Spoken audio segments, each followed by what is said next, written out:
ऐसा जाए तुम्हारा हम लोग ये बुलबुल सुन गया तू বেশি বুঝি কি করে আরে পাপা তুই মাথা স্যার আজকে আমি তোমাকে শিখাবো মৌলিক সংখ্যা কাকে বলে এবং যৌগিক সংখ্যা কাকে বলে সেটা শিখাবো ঠিক আছে আচ্ছা স্যার শিখেন ঠিক আছে দাও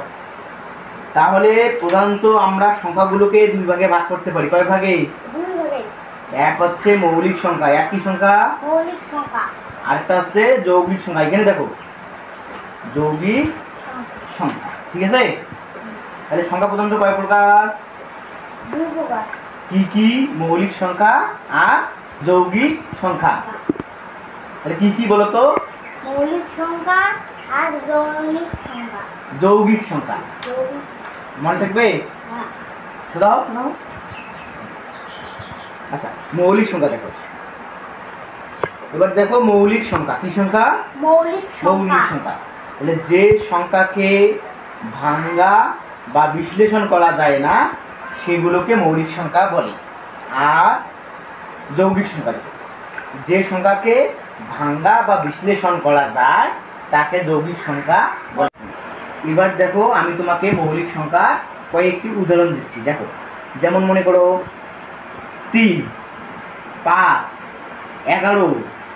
13 এই সংখ্যাগুলোকে ভাঙা যায় না এগুলো হচ্ছে মৌলিক সংখ্যা এবার দেখো আমি তোমাকে শিখাবো যৌগিক সংখ্যা যেমন মনে করো 12 18 16 24 এগুলো হচ্ছে যৌগিক সংখ্যা যেমন মনে করো 12 ভাঙা যায় না 1 দিয়ে 12 ভাঙা যায় না 2 দিয়ে যায় 6 দুগুণ 12 3 দিয়ে যায় 3 4 12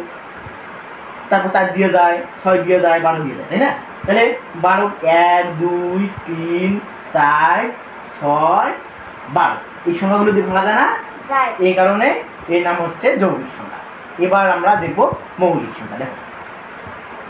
যেমন মনে করো 5 কি ভাঙা যায় হ্যাঁ স্যার যায় তোমরা हम लोग ये बुलबुल सुन गया এই কি করে কি করে লিখছি দুনিয়া যেমন কোনো সংখ্যা নেই যে সংখ্যাটা ভাঙা না যায় এই 5 ভাঙা যায় 5টা মূল্য ভাঙাবো দেখো কি করে 2.5 আরে পাপা তুই মাথা বুঝি মাথা হ্যাঁ এই মনে বল হ্যাঁ তুই বেশি বুঝি এটা কোনো প্রশ্ন ভাঙা যায় পাপা তুই বেশি বুঝিস তুই বেশি বুঝিস এই ছাড়া নিয়ে আসো বল প্রিয় দর্শক আপনাদের অসংখ্য ধন্যবাদ আমাদের ভিডিওটি দেখার জন্য